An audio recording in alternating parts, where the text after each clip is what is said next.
वफादार सिपाहियों से आग्रह है, ताली की गड़गड़ाहट इतनी जोर से होनी चाहिए कि पूरे बिहार में गूंज जाए। हिंदुस्तानी जी तिलक लगाकर हमारे माननीय उपेंद्र साहनी जी का जन्मदिन केक काटने करवाने का काम करेंगे और इस कार्यक्रम में सहयोग राष्ट्रीय SC/ST के राष्ट्रीय अध्यक्ष श्रवण पासवान जी से भी आग्रह है तो भी उनका साथ दें। बिहार प्रदेश के प्रदेश अध्यक्ष व्यास निषाद जी से भी आग्रह है कि इस कार्य में वो भी अपना सहयोग देंगे और झारखंड प्रदेश के प्रदेश अध्यक्ष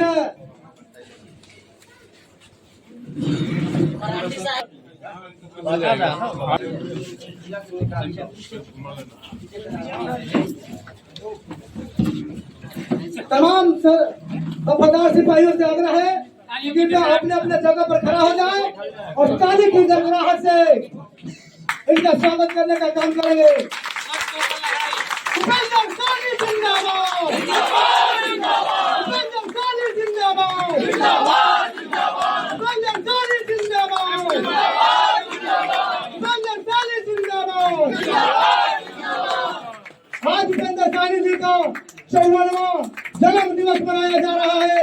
उन्होंने केक काटकर अपना जन्मदिन मनाने का काम किए। हमें इस उपलक्ष्य में और सदस्यगण को हम धन्यवाद देते हैं कि हमारे जन्म दिवस पर आकर जन्म दिवस को सेलिब्रेट किए। बहुत बहुत धन्यवाद आप लोगों को। धन्यवाद।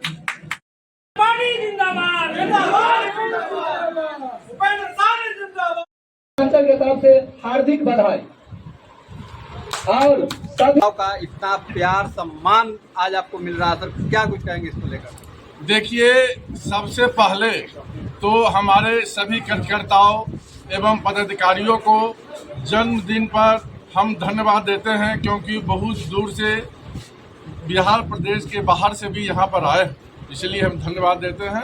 साथ ही साथ आप मीडिया बंधु को भी हम स्वागत करते हैं और हम अपने जन्म दिवस पर एक घोषणा करते हैं कि आने वाले विधानसभा 2025 में 243 पर हम अपना कैंडिडेट उतारेंगे क्योंकि इससे पहले हमने 21 लोकसभा पर लड़ाया था जिसमें तीसरे नंबर की हमारी पार्टी बनी है।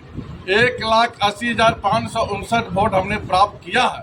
इससे स्पष्ट होता है कि बिहार में तीसरे विकल्प की जरूरी है। बहुत नेता लोग हैं, बड़े बड़े भाषण करते हैं लेकिन राशन कोई नहीं करता है, राशन कोई नहीं देता है, सिर्फ ठगने का काम कर रहे हैं।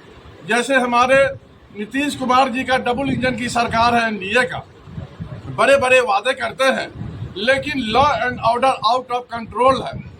3 महीना के अंदर में 20 जो है पुल ध्वस्त हो जाता है। यानी हमारे प्रदेश के गाड़ी कमाई का टैक्स का पैसा सिर्फ नीतीश कुमार जी के द्वारा लूट लिया जाता है। अभी दारू बंद है लेकिन दारू सभी के घर में डिलीवरी के द्वारा मिलता है। यानी हमारे प्रदेश का करीबन 20 लाख करोड़ रुपया जो है वो मंत्री जो है लूट लेते हैं। नीतीश कुमार के मंत्री जो है ना लूट लेते हैं डायरेक्ट। इनका शासन प्रशासन के मिली भगत से नीतीश कुमार जी तक पहुंचता है। यानी जो है डायरेक्ट रूप से प्रहार करते हैं हमारे गरीब जनता पर। इसलिए दारू जरूर चालू करना चाहिए। साथ ही साथ यहाँ पर स्मार्ट मीटर जो लगा हुआ है उससे बहुत बिल ज्यादा उठता है क्योंकि इसका नियम है जब आप मीटर लगाते हैं तो 1 घंटा 1 किलोवाट को जो टेस्ट करके लगाना चाहिए। अगर 1 यूनिट उठता है तो मीटर सही है, अदरवाइज अगर ज्यादा उठता है तो मीटर खराब है। ऐसा टेस्ट तो लोग करते नहीं है। 2 गुना 3 गुना बिल आता है। इसलिए यहाँ की जनता पूरा त्रस्त है।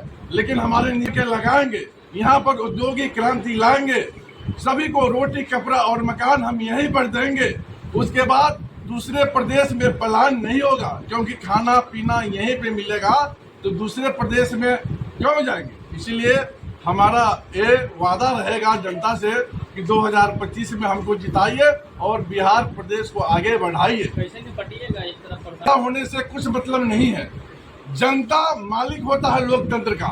हम अपना कैंडिडेट उतारेंगे और हमारा झंडा एजेंडा पूरा प्रदेश में फैलाएंगे और बताएंगे कि हम ही बिहार को विकास कर सकते हैं। जो बड़े बड़े वादे करते हैं वो पैसा ठगने का काम करेगा, बिहार को बेचने का काम करेगा। जहां तक बात है प्रशांत किशोर की, मुकेश सहनी का, उन्होंने जब संस्था बनाया था जन स्वराज, तो जनता के बीच में जा जाकर बोला था, भाई और बहनों, हम पार्टी पॉलिटिकल पार्टी नहीं बनाएंगे और हम इलेक्शन नहीं लड़ेंगे। लेकिन हुआ इसका उल्टा।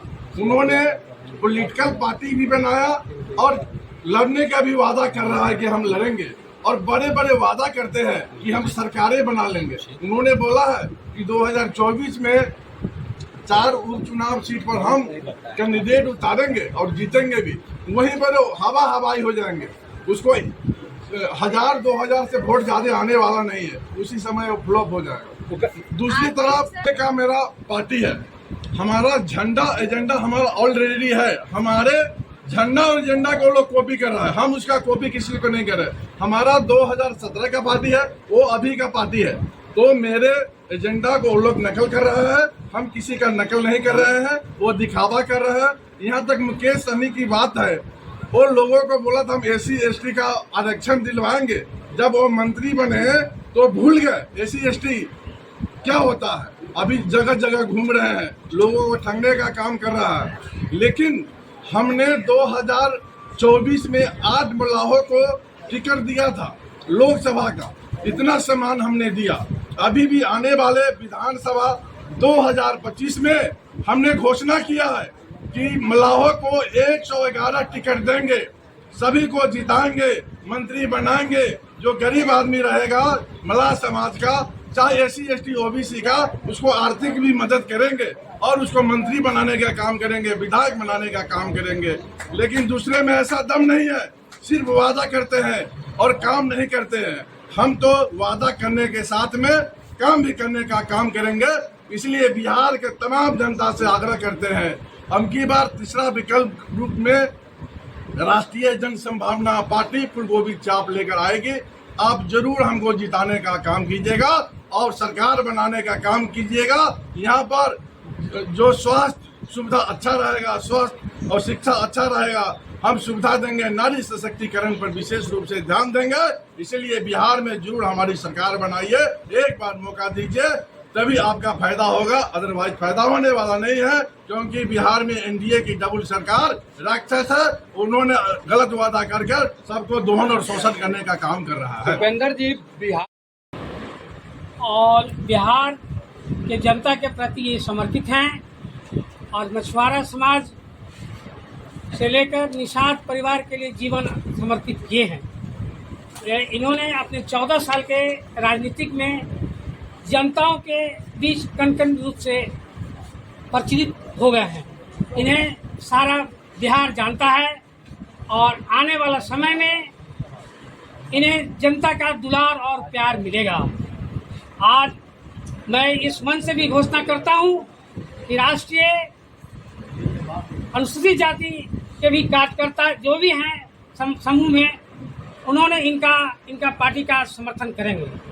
वर्तमान में हमारे सहनी जी जो हैं राष्ट्रीय जन संभावना पार्टी, इस बार 21 लोकसभा के उम्मीदवार उतारे थे, जिसमें अधिकांश छोटे समाज के गरीब दिहीन लोग थे और इन्होंने इस बार तीसरा मोर्चा की सरकार तीसरी मोर्चा की उपलब्धि प्राप्त किए हैं और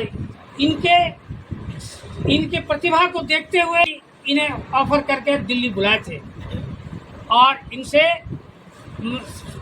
मशवरा लिए थे और इनको ये कहे थे कि इस बार आपने चुनाव मैदान में अपना कोई सहभागी को, अपना पार्टी को नहीं उतारिए, इसके लिए हम आपको मंत्री पद अलग से देंगे, जैसा उनका प्रस्ताव आया था। इस संदर्भ में रामविलास के लोजपा पार्टी के राष्ट्रीय अध्यक्ष चिराग पासवान जी भी इन्हें बुलाए थे। इन्होंने अपने रूम में बुलाकर और इन्होंने कहा था कि आप इस बार अपना पार्टी का उम्मीदवार नहीं उतारिए, हम आपको मंत्री बनने के लिए सहयोग करेंगे। इनका जन प्रति समर्पित हैं और आशा है कि इस बार बिहार की जनता इन्हें आने वाला बिहार के मुख्यमंत्री के रूप में देखना चाहती है।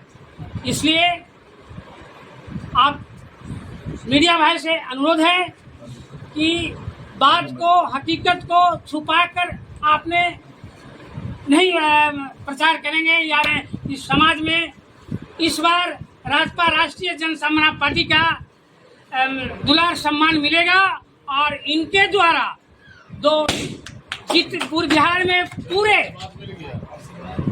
बिहार में पूरे सीट पर इन्होंने लड़ाने का काम करेंगे। इसलिए धन्यवाद।